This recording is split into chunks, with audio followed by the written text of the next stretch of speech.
My granddaughter gave me a fake obituary as a joke for my birthday. Don't worry, Grandma, it's just a matter of time, I smiled. By Monday, I rewrote my will overnight and her college fund had vanished. But let me tell you how we got there, because that moment didn't happen in isolation. It was the culmination of years of small cuts, tiny betrayals that I had ignored, brushed off, or explained away because they were family. The morning of my 68th birthday started like any other Saturday. I woke up in the empty house that had once been filled with laughter, back when Harold was still alive. 3 years since his passing, and I still reached for his coffee mug out of habit. The silence wasn't something you ever got used to. I had invited them all over for dinner. Nothing fancy, just the way we used to do it when Harold was here. My son Robert, his wife Jennifer, and our granddaughter Madison, 22 years old, college senior, the apple of everyone's eye, smart as a whip, that girl. But lately there was something in her smile that didn't quite reach her eyes. Before we continue, comment where you're watching from and subscribe to the channel. We'd love to see how far our stories are reaching. They arrived around 5. Madison bouncing through the door with that energy young people carry like it's infinite. She hugged me tight, and for a moment I felt that familiar warmth. This was my granddaughter, the little girl I'd raised more than her own parents had. "Happy birthday, Grandma," she sang out, holding a small wrapped box. "I got you something special this year." Robert and Jennifer settled into the living room, Jennifer immediately scrolling through her phone while Robert turned on the television. Not much had changed in our family dynamics over the years. I was the one who did the work, and they were the ones who showed up when it was convenient. Dinner went smoothly enough. We talked about Madison's classes, Robert's work at the insurance company, Jennifer's latest book club drama. Normal family conversation, the kind that fills space without saying much of anything real. After we finished the chocolate cake I'd made from scratch, Madison practically vibrated with excitement. "Okay, Grandma, time for your present." She handed me the small box with ceremony, and everyone gathered around. Even Jennifer put her phone down, which should have been my first warning sign. I opened it carefully, the way Harold had taught me to do with gifts, savoring the moment. Inside was a folded piece of paper. I unfolded it slowly, expecting maybe a heartfelt letter or a poem she'd written. Instead, I found myself staring at what looked like a newspaper clipping. At the top, in bold letters, obituary. Below that, my full name, Margaret Eleanor Thompson. My birth date was correct, but there was a death date too, just 3 months from now. The text below read like a real obituary. It mentioned Harold, listed Robert and Madison as survivors, even included details about my volunteer work at the library. Someone had put real effort into making this look authentic. For a moment, I couldn't breathe. I read it twice, 3 times, waiting for the punchline that would make this make sense. "It's hilarious, right?" Madison was practically bouncing. "I got the idea from this TikTok video. It's supposed to be like motivational or whatever. Like, don't wait to live your life because you never know." I looked up to find all 3 of them watching me expectantly. Robert was chuckling, shaking his head like Madison had pulled some harmless prank. Jennifer had her phone out again, this time pointing it at me like she was recording my reaction. "Very creative," I managed to say, though my voice sounded strange to my own ears. "I mean, don't worry, Grandma," Madison continued, still grinning. "It's just a matter of time for all of us, right? But you're still kicking. This is just to remind you to, live it up while you can." They all laughed then. Robert's deep chuckle, Jennifer's tinkling giggle, Madison's bright peal of amusement. The sound filled my dining room, bounced off the walls where pictures of our family hung, echoed in the space where Harold's laughter used to live.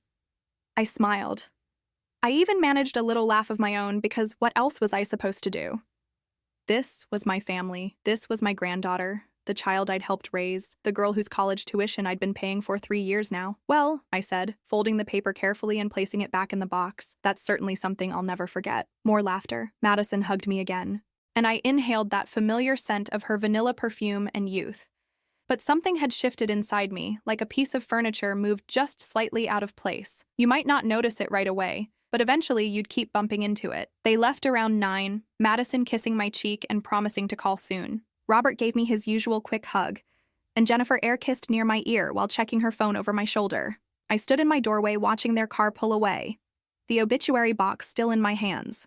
The porch light cast long shadows across my yard, and for the first time in 3 years, I felt truly alone. But it wasn't until I was lying in bed that night, staring at the ceiling where Harold and I used to point out shapes in the plaster cracks, that Madison's words really hit me. "Don't worry, Grandma. It's just a matter of time." The way she'd said it, not with concern or love or even the casual thoughtlessness of youth. There had been something else in her voice. something that sounded almost like anticipation. I got up and retrieved the box from my dresser, reading the fake obituary again by lamplight. Someone had put real thought into this. They'd included details only family would know, written it in the style of the local newspaper. This wasn't a 5-minute internet joke.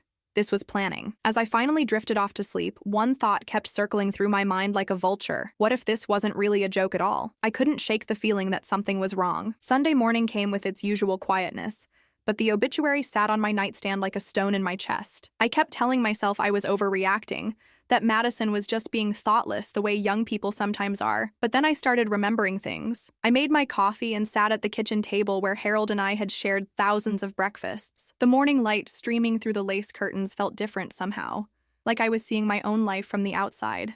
That's when the memories started flooding back, each one adding weight to the growing unease in my stomach. I remembered when Robert was going through his divorce 15 years ago. He'd moved back in with us for 8 months, bringing his broken heart and empty wallet. Harold and I had welcomed him with open arms, never asking for rent, letting him heal in the safety of his childhood home.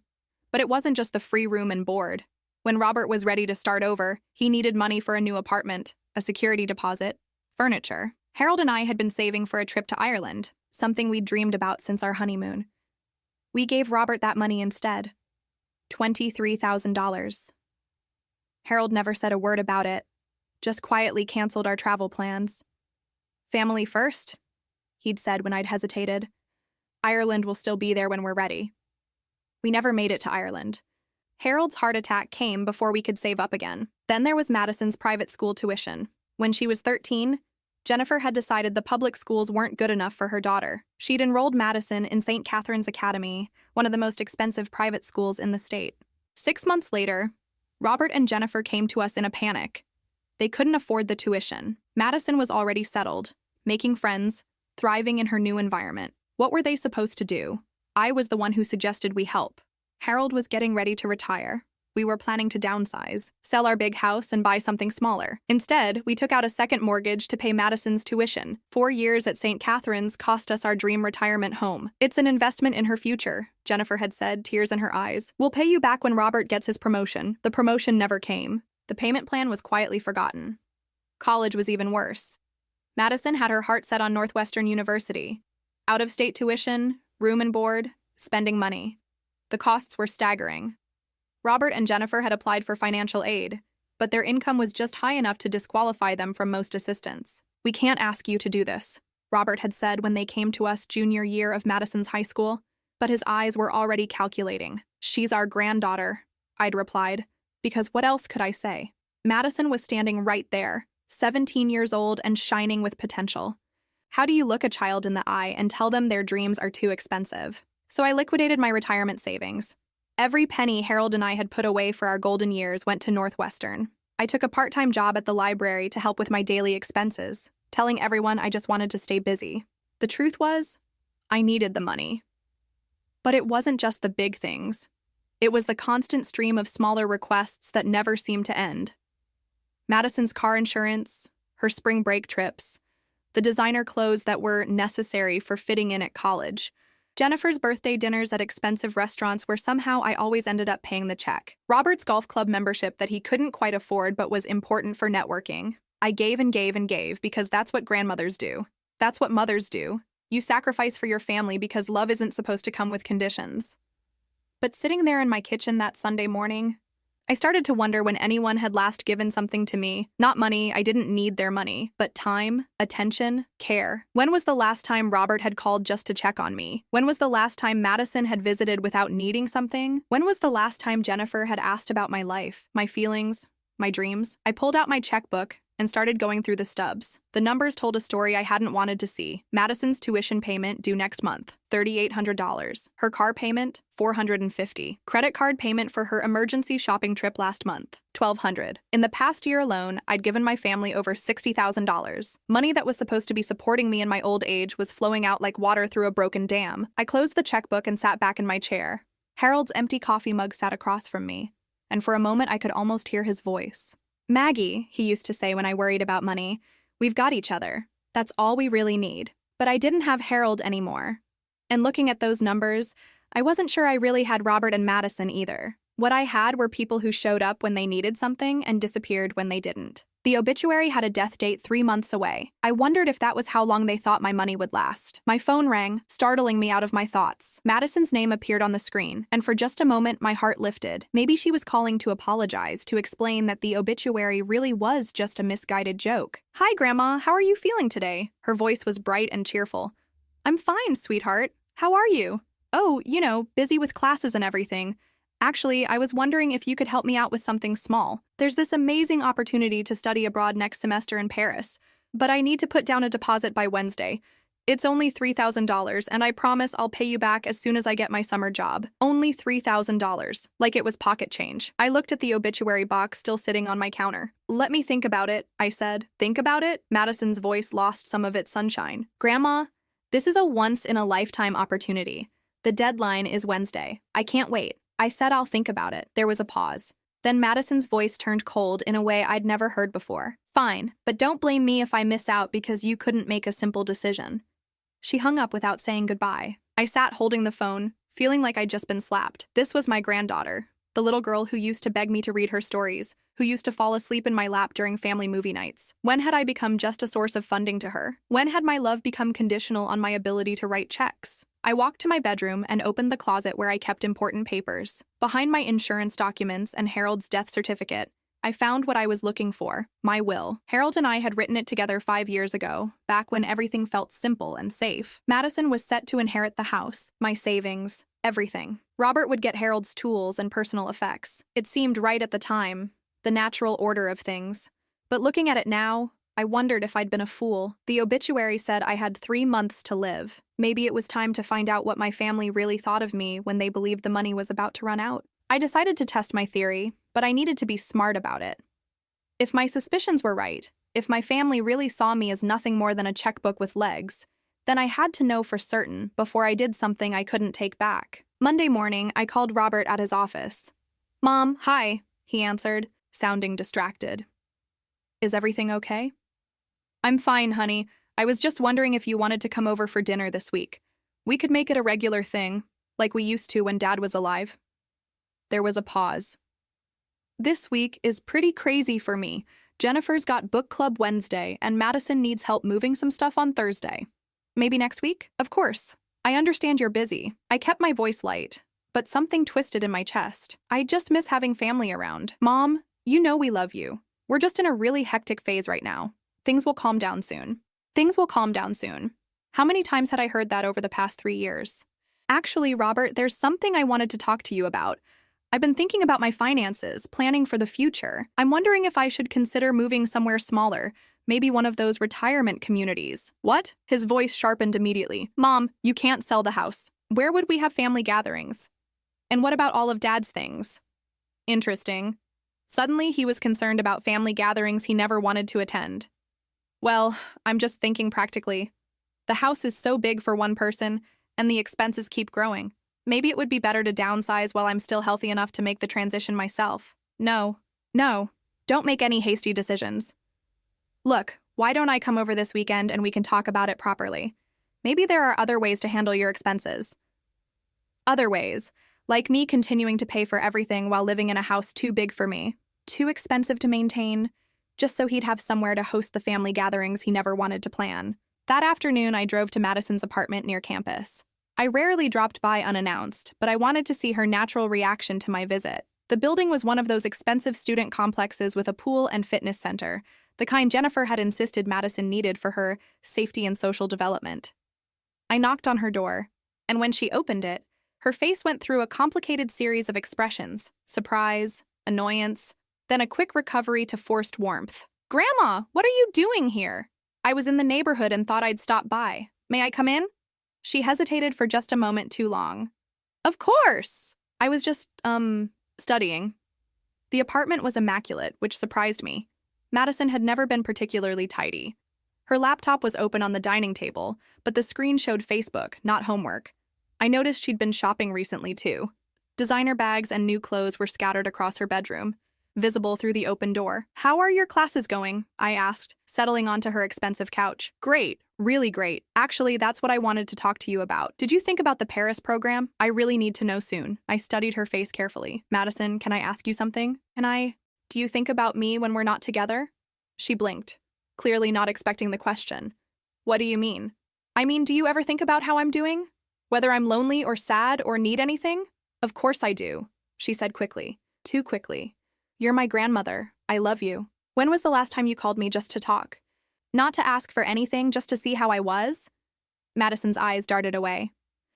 "I've been really busy with school, Grandma. You know how it is." "Do I? I was never able to go to college. I got married right out of high school and started working to help your grandfather build his business. That's different. You had Grandpa. I'm all alone here. All alone. In an expensive apartment I was paying for, driving a car I'd bought, wearing clothes my money had purchased. Madison, what do you think will happen to me when I get old? Really old, I mean." She shifted uncomfortably. "I don't know. I guess you'll figure it out? Maybe one of those nice retirement places? And who do you think will pay for that? Well, you have savings, right? And the house is worth a lot." There it was. She'd already calculated my worth, already planned how my assets would be liquidated when I became inconvenient. That evening, I did something I'd never done before. I called Jennifer directly, without going through Robert first. "Margaret," she answered, and I could hear the television in the background. "Is everything all right?" "I'm fine, dear. I was just thinking about Madison's college expenses, and I wanted to ask you something." The television volume went down. "Oh?" "When we agreed to help with her tuition, we talked about it being temporary, until you and Robert could take over the payments. I was wondering when you think that might happen." Silence. Then Jennifer's voice, carefully controlled. "Well, things have been tight. Robert's been hoping for that promotion, but you know how corporate politics are. And with my part-time schedule, we're just not in a position to take on that kind of expense right now." "I see. And when do you think you might be in that position?" "It's hard to say. These things take time. But Margaret, you know we appreciate everything you've done." Madison is so grateful. Is she? Because when I ask her about her future plans, about what happens when I'm not around to help anymore, she seems to just assume the money will always be there. Well, isn't it? You're in good health and you have that lovely house and Harold left you well provided for. Harold left me well provided for, as if the money I'd been pouring into their lives was somehow infinite, as if my own needs and future security were irrelevant. "Jennifer, what would you do if something happened to me tomorrow?" "What do you mean?" What if I died tomorrow? What would happen to Madison's education?" Another pause. "Well, I suppose we'd figure something out. Maybe loans, or she'd have to transfer to a state school. But Margaret, why are you talking like this? You're healthy as a horse, ready to keep pulling the financial wagon for years to come." That night, I sat in Harold's old chair and thought about the conversation I'd overheard at Madison's birthday party last month. I'd gone to the kitchen to get more ice and heard Jennifer talking to her sister on the phone in the hallway. "Oh, Margaret will cover it," Jennifer had said with a laugh. "She always does. She's got that whole guilt thing about Harold's death, like she needs to make up for something. It's actually pretty convenient." At the time, I'd told myself I'd misunderstood, but now those words echoed in my mind with crystal clarity. Pretty convenient. I pulled out my phone and scrolled through my recent calls. Robert, Madison, Jennifer, always them calling me, always asking for something. When was the last time any of them had called just to check on me? I scrolled back through weeks of call logs. 2 months. It had been 2 months since anyone in my family had contacted me without wanting something. My fake obituary was still sitting on the kitchen counter where I'd left it. I picked it up and read it again, this time noticing things I'd missed before. It mentioned my generous spirit, and how I'd always put family first. It even included a line about how I'd lived to serve others. Who had written this? Who knew me well enough to capture those details, yet was callous enough to turn them into a joke? I thought about Madison's face when she'd given me the box, the way she'd been watching for my reaction. There had been something calculated about it, like she was conducting an experiment, testing to see how I'd respond to my own mortality, testing to see if I understood my place in their world. The more I thought about it, the more certain I became that this wasn't really a joke at all. This was a message, maybe even a warning. My time as the family ATM was supposed to be limited, and they wanted me to know it. I couldn't stop thinking about that obituary, so I decided to do something that felt both necessary and terrible. I was going to spy on my own family. Wednesday evening, I drove to Robert's house an hour earlier than expected for our dinner plans. I'd called to say I was coming, but when I got there, I could see through the front window that they were all gathered in the living room, deep in conversation. Instead of going to the front door, I walked around to the side of the house where the kitchen window was partially open. I felt like a criminal, crouching behind Jennifer's prized rose bushes, but I had to know what they said about me when they thought I wasn't listening. She's been acting weird since the birthday party, Madison was saying, like asking all these strange questions about what I think about her and stuff. What kind of questions? Robert's voice. Just weird stuff, like whether I think about her when she's not around and what's going to happen when she gets really old. It was uncomfortable. Maybe the obituary thing wasn't such a good idea, Jennifer said, though she didn't sound particularly concerned. I told you it might upset her. She laughed about it, Madison protested. She thought it was funny. Did she, though? Robert asked. I was watching her face and she looked pretty shocked. My heart was pounding so hard I was sure they'd hear it through the window. Look, Jennifer's voice was crisp, businesslike. Your mother isn't stupid, Robert. She's probably starting to realize that we expect her to support Madison through college and beyond. Maybe she's getting nervous about her own financial situation. Beyond? Madison's voice perked up with interest. What do you mean beyond? Graduate school, sweetie? Maybe law school, if that's what you decide. Your grandmother has more than enough money to see you through whatever you want to do. More than enough money. They'd been calculating my worth, planning my financial future without consulting me. But what if she doesn't want to? Madison asked. What if she gets all weird about money like she did with the Paris trip? She'll come around, Robert said with the confidence of someone who'd never been told no. She always does. She can't help herself. Besides, Jennifer added, where else is her money going to go? It's not like she has any other grandchildren, and she certainly doesn't need it all for herself. She's got that big house, no mortgage, Social Security. She's set. She's set. As if my financial security was a given, as if I owed them my entire life savings simply by virtue of being related to them. The obituary was actually kind of genius, Robert continued, and I could hear the smile in his voice. It probably got her thinking about mortality, about what happens to her money when she's gone, might make her more generous while she's still alive. My knees started shaking. I had to grip the windowsill to keep from falling over. You think that's why she's been asking weird questions? Madison asked. Probably. She's realizing she can't take it with her, so she might as well make sure we're taken care of. Speaking of which, Jennifer's voice turned practical. We should probably start talking to her about updating her will. Make sure everything is structured properly for tax purposes. Good point. Maybe I should suggest she meet with an estate attorney. You know, frame it as being responsible, planning ahead. They were planning my death while I was still alive. They were discussing my will, my money, my future, as if I was already gone. What about the house? Madison asked. I mean, when Grandma... what happens to the house? Well, it's worth at least $400,000, Robert said. Maybe more in this market. We'll probably sell it and split the proceeds. Split them how? I figure most of it should go toward your future. College costs, graduate school, maybe a down payment on your first house. Your grandmother would want that. Your grandmother would want that. They were speaking for me, deciding what I would want, all while planning to spend my money before I was even dead. I'd heard enough. Actually, I'd heard more than enough. I crept back to my car, my whole body trembling with rage and heartbreak. They thought I was a fool. They thought I was a soft-hearted old woman who could be manipulated with hugs and fake affection while they systematically drained my life savings. The obituary hadn't been a joke. It had been a preview. I sat in my car for 20 minutes trying to compose myself before going to the front door. When Jennifer finally answered, her smile was so perfectly fake it made my stomach turn. Margaret, you're early. Come in, come in. I walked into the living room where my son and granddaughter were sitting, the same people who'd just been planning my financial demise. They both smiled at me with such warmth, such apparent love, that for a moment I almost doubted what I'd heard. How are you feeling, Mom? Robert asked, standing to give me a hug. You look a little pale. I'm fine, I managed to say. Just tired. Well, sit down and relax. Jennifer made that roast you like. We sat down to dinner, and they chatted about normal things. Madison's classes, Robert's work, Jennifer's book club. They asked about my week, complimented my hair, told me how good I looked for my age. It was a perfect performance of a loving family dinner. But I could hear their real voices underneath it all, planning and calculating and waiting for me to die. Grandma, Madison said as we were finishing dessert, I've been thinking about what you said the other day about planning for the future and stuff. Oh? Yeah, and I think you're right. Like, we should all be thinking ahead. Maybe you should talk to someone about making sure all your affairs are in order. Just to be responsible. There it was, less than 2 hours after they'd discussed manipulating me into updating my will. Madison was planting the seed. That's very thoughtful of you. Sweetheart? I could help you find someone, Robert offered. A good estate attorney, someone who specializes in situations like yours. Situations like mine. Elderly widows with money and gullible hearts. I'll think about it, I said. After dinner, I kissed them all goodbye and drove home in a daze. Everything I'd believed about my family, every assumption I'd made about their love for me, had been shattered in the space of one overheard conversation.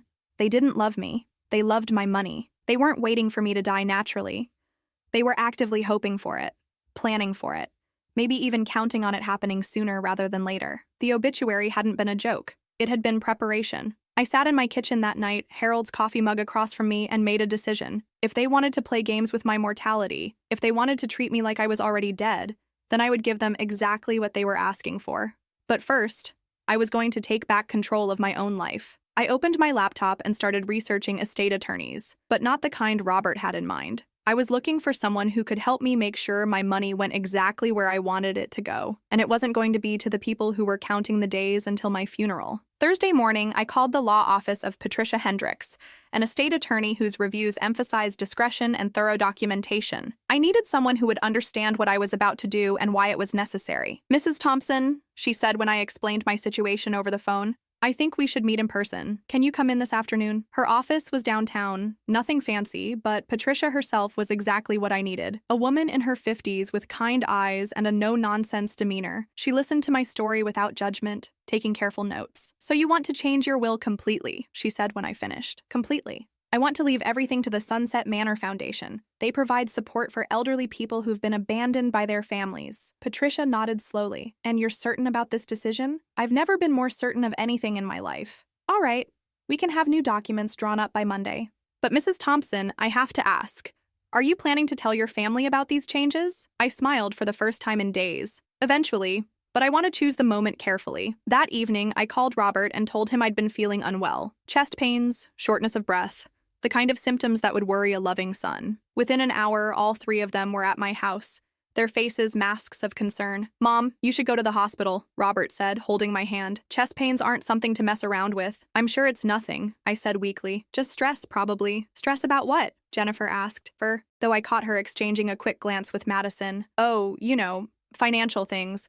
Planning for the future. I've been thinking about what Madison said about getting my affairs in order." Madison perked up. "Did you call that attorney Dad mentioned?" "I did. I'm meeting with someone on Monday." "That's great." "Grandma," Madison said, and her relief was palpable. "You'll feel so much better once everything is organized." They stayed for an hour, fussing over me, making tea, adjusting pillows. The perfect picture of a caring family. But I could see the calculation behind their eyes, the way they looked at me like I was a problem that was finally going to solve itself. Monday afternoon, I signed my new will. Patricia had done exactly what I'd asked. Every penny of my estate, including the house, would go to the Sunset Manor Foundation. Robert and Madison were mentioned only to specifically exclude them from any inheritance. "There's one more thing I'd like to do," I told Patricia. "I want to write a letter explaining my decision, something they'll receive with the will reading. Of course, take your time." I wrote that letter sitting in Patricia's office with 30 years of disappointment and betrayal flowing through my pen.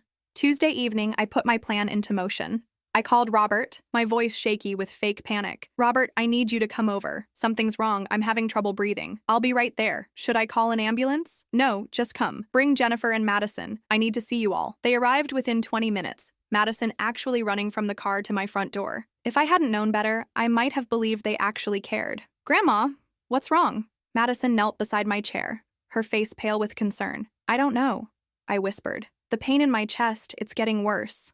I'm scared." Robert was already on the phone with 911. Jennifer was checking my pulse, her book club first aid training finally coming in handy. Madison held my hand, and for a moment she looked like the little girl I remembered. The paramedics arrived quickly, efficient and professional.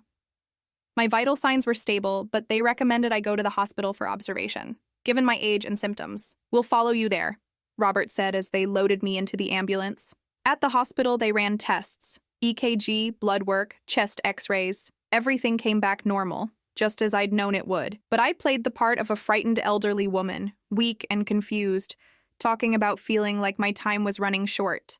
"The obituary," I whispered to Madison when the others had stepped out. Maybe it wasn't such a joke after all. Her eyes widened. "Don't say that, Grandma. You're going to be fine." Am I? I'm old, Madison. Older than I want to admit. And I'm tired. Tired of what? Tired of being alone? Tired of feeling like a burden?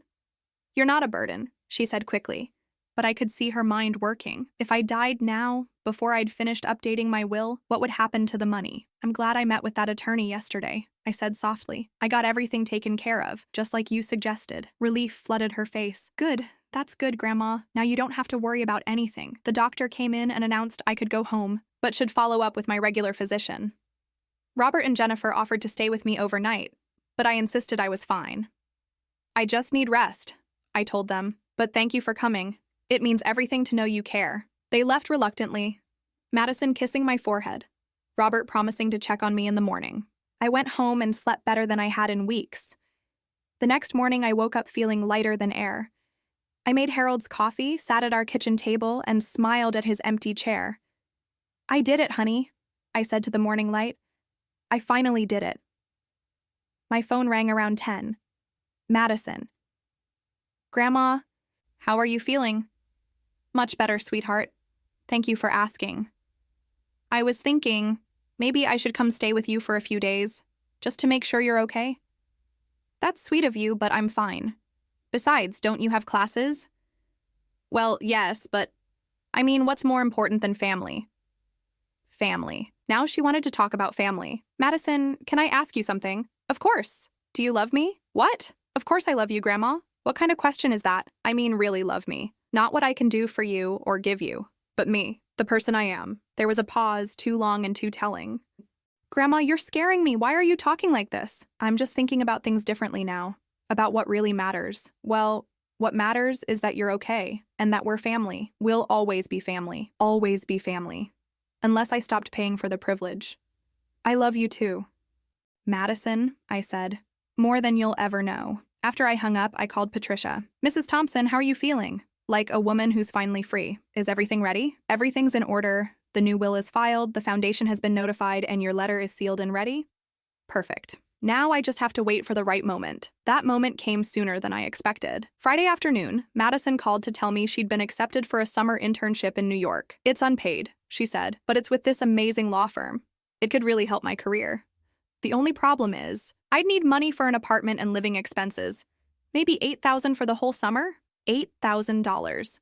For an unpaid internship that would benefit only her. That's a lot of money, Madison. I know, but Grandma, this could change my whole future. Please? I looked at Harold's picture on the mantle, at the obituary still sitting on my counter, at the life I'd built and the people who'd taken it for granted. Of course, sweetheart, I said. Anything for family. Really? Oh my God, thank you so much. I'll come over this weekend and we can figure out the details. Actually, Madison, why don't we have everyone over for Sunday dinner? I have something important I want to discuss with the whole family. Sure, what about? Oh, just some decisions I've made about the future. Sunday dinner was going to be very interesting indeed. I spent Saturday preparing what would be my last family meal. I made all their favorites. Robert's beloved pot roast, Jennifer's preferred green bean casserole, Madison's favorite chocolate cake. If this was going to be our final gathering, I wanted it to be memorable. I also spent time writing a second letter, one I planned to read aloud. Patricia had the official letter that would accompany the will reading, but this one was for me to deliver personally. I wanted to see their faces when they heard the truth. Sunday arrived gray and drizzly, matching my mood perfectly. I set the table with my best china, the wedding set Harold and I had received 45 years ago. I even used the silver candlesticks that had been my mother's. They arrived promptly at 5, Madison bouncing through the door with her usual energy. Grandma, you look so much better, she exclaimed, hugging me tight. Are you feeling stronger? Much stronger, I said, and I meant it. I felt stronger than I had in years. Robert carried a bottle of wine, and Jennifer brought flowers from their garden. Such thoughtful gestures from people planning to inherit my house. So what's this big announcement? Robert asked as we sat down to dinner. You've got us all curious. Let's eat first, I said. We can talk over dessert. The conversation flowed normally. They complimented the food, shared stories about their week, asked about my health. Madison mentioned her New York internship again, making sure Robert and Jennifer knew about the financial commitment I'd apparently made. $8,000 is very generous, Mom, Robert said, cutting his roast. But can you afford that kind of expense? Oh, I think I can manage, I replied. After all, what's money for if not to help family? Jennifer smiled approvingly. That's such a wonderful attitude, So many elderly people become stingy with their money, hoarding it like they can take it with them. Elderly people. Stingy. Hoarding. Each word landed like a small slap. As we finished the main course, Madison's phone buzzed with a text. She glanced at it and grinned. "Sorry, it's my roommate. She's so excited about my internship. She says I'm so lucky to have a grandmother who can afford to support my dreams. Lucky to have a grandmother who can afford it. Not lucky to have a grandmother who loves her, or who believes in her, or who sacrifices for her. Lucky to have one with money." "Madison," I said carefully, "do you think your roommate is right? Do you think you're lucky?" "Of course. I mean, not everyone has family who can help them like this. Some of my friends have to work 3 jobs just to pay for school. And what do you think would happen if I couldn't help you anymore?" She laughed, but there was something nervous in it. "Well, that's not going to happen, right? I mean, you're healthy and you've got plenty of money saved up." Plenty of money saved up? They'd calculated my worth down to the penny. I stood up and began clearing the dishes. "Who wants coffee with dessert?" "I'll help," Jennifer offered, but I waved her away. "No, you all just relax. I want to do this myself." In the kitchen, I took a deep breath and pulled out the letter I'd written. My hands were steady as I folded it and put it in my pocket. When I returned with the coffee and cake, they were deep in conversation about Madison's future plans. "And after the internship, I'll have such great connections," Madison was saying. "I might not even need to finish my last semester if someone offers me a job. That would save Grandma some money," Robert said with a chuckle. "Save Grandma some money." As if my financial well-being was their concern rather than their opportunity. I served the cake and coffee, then sat down and folded my hands in my lap. "Now," I said, "about that announcement I mentioned." They all turned their attention to me, faces expectant and slightly nervous. "I've been doing a lot of thinking since my birthday," I began. "About family, about love, about what really matters in life." "Mom, you're not getting all philosophical on us, are you?" Robert said with forced lightness. "In a way, yes. You see, I've realized something important. I've been living my life all wrong." Madison's fork paused halfway to her mouth. "What do you mean?" "I mean, I've been so focused on giving, on providing, on making sure everyone else was taken care of, that I forgot to take care of myself. I forgot to consider what I actually wanted from my relationships. But that's what makes you such a wonderful grandmother," Jennifer said quickly. "You're so generous, so selfless." Am I selfless, Jennifer? Or am I just scared of being alone? The question hung in the air like smoke. The silence stretched uncomfortably long. Robert shifted in his chair. Jennifer stared at her coffee cup, and Madison's face had gone pale. "I don't understand what you're trying to say, Mom," Robert finally said. I pulled the letter from my pocket and unfolded it slowly. "Let me be more clear then. Grandma, you're making me nervous," Madison whispered. "Good. You should be nervous, because I'm about to tell you something that's going to change everything." I looked at each of their faces, memorizing this moment. In a few minutes, the masks would come off completely. "Wednesday night, when I came to your house for dinner, Robert, I arrived early. I heard you all talking in the living room." Robert's face went white. "Mom, whatever you think you heard, I heard you planning my financial future. I heard you discussing my will, my house, my money, as if I was already dead. I heard Madison ask how you'd split the proceeds from selling my home." Madison's fork clattered to her plate. We were just what? Just planning how to spend my inheritance before I'm even gone?" Jennifer tried to recover. "Margaret, you're taking this out of context. We were just having a theoretical conversation about how convenient it is that I feel guilty about Harold's death, about how I always come around because I can't help myself, about how that obituary might make me more generous while I'm still alive." The words hit them like physical blows. Robert's mouth opened and closed without sound. Jennifer's hands were shaking. Madison looked like she might be sick. "That obituary wasn't a joke, was it, Madison? It was a test. You wanted to see how I'd react to thinking about my own death. You wanted to plant the idea that my time was running out so I'd be more willing to spend money on you." "That's not true," Madison said, but her voice was barely a whisper. "Isn't it? Then explain to me why you wrote such detailed information. Explain why you included things only family would know. Explain why you watched my face so carefully when I opened it." Madison burst into tears. "I'm sorry, Grandma, it wasn't supposed to be mean. It wasn't supposed to. We just thought—" "You thought what?" "We thought you needed to understand that we're your legacy, that your money should go to us because we're all you have." There it was, the truth, finally spoken aloud. "And did any of you ever consider asking me what I wanted?" Did anyone think to find out if I was happy with my life? Or lonely or afraid? Did anyone care about me as a person rather than as a source of funding? None of them answered because we all knew the answer was no. I stood up and walked to the window, looking out at the garden Harold and I had planted together. Do you know what I realized this week? I realized that I don't actually have a family. I have customers. Mom, please, Robert started. Let me finish. My voice was steel now. I have people who show up when they need something and disappear when they don't. I have people who calculate my worth in dollars and plan my death like it's a business transaction. I turned back to face them. So, I've made some changes. What kind of changes? Jennifer asked, her voice tight. I met with an estate attorney this week. A different one than you suggested, Robert. I rewrote my will completely. The room went dead silent. Even Madison stopped crying. Everything I own, every penny I have, is now going to the Sunset Manor Foundation. They help elderly people who've been abandoned by their families. Madison gasped. You can't do that. I already did. It's signed, witnessed, and filed. Robert stood up abruptly, his chair scraping against the floor. Mom, you can't be serious. We're your family. Are you? When was the last time any of you visited me without wanting something? When was the last time you called just to check on me? When was the last time you showed any interest in my life that didn't involve my bank account? They stared at me, unable to answer because the truth was too damning. Madison, you asked for $8,000 for your internship. Do you know what I'm going to do with that money instead? She shook her head, tears streaming down her face. I'm going to donate it to a scholarship fund for students whose families can't afford to help them. Students who have to work 3 jobs like the friends you mentioned. Students who understand the value of money because they've had to earn it themselves. You're being cruel, Jennifer said, her composure finally cracking. You're punishing us for caring about our future. Caring about your future? You were planning my death, Jennifer. You were discussing my assets like I was already gone. How is that caring about anything except your own greed? I walked back to the table and looked at each of them one more time. The saddest part is that I would have given you anything if you just loved me. Really loved me, not what I could provide. But you taught me that love in this family comes with a price tag. Madison jumped up and grabbed my arm. Grandma, please. I do love you. I know I made mistakes, but I can change. I gently removed her hand.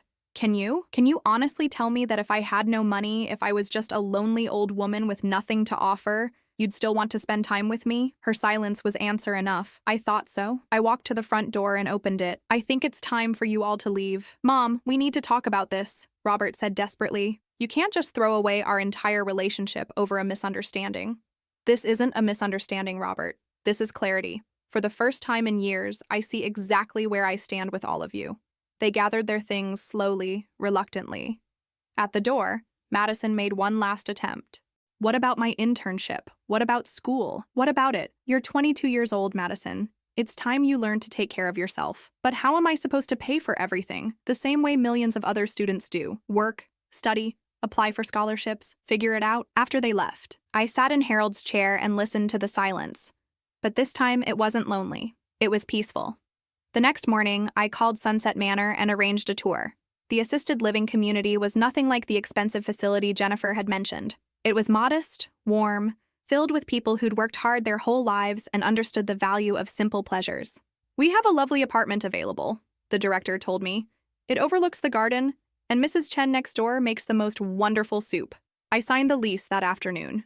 2 weeks later, I moved out of the house where I'd raised Robert, where I'd loved Harold, where I'd given everything to people who'd taken it all for granted.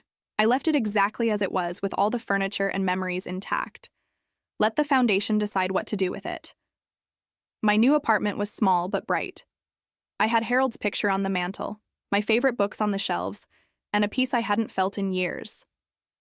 I never heard from Robert, Jennifer, or Madison again. According to my lawyer, they'd tried to contest the will, but there were no grounds. I'd been deemed mentally competent, the documents were properly executed, and I'd left a detailed letter explaining my reasoning. 6 months later, I was sitting in the community garden when Mrs. Chen brought me a cup of her famous soup. You look happy, she observed. I am happy. For the first time in a long time, I'm exactly where I belong. And your family? Do they visit? I smiled, watching the sunset paint the sky in shades of gold and pink. I don't have that kind of family anymore, but I have something better.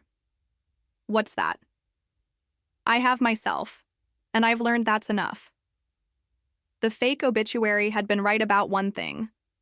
Margaret Thompson had died. The woman who'd sacrificed everything for people who didn't deserve it, who'd bought love with money, who'd lived in fear of being alone, was gone.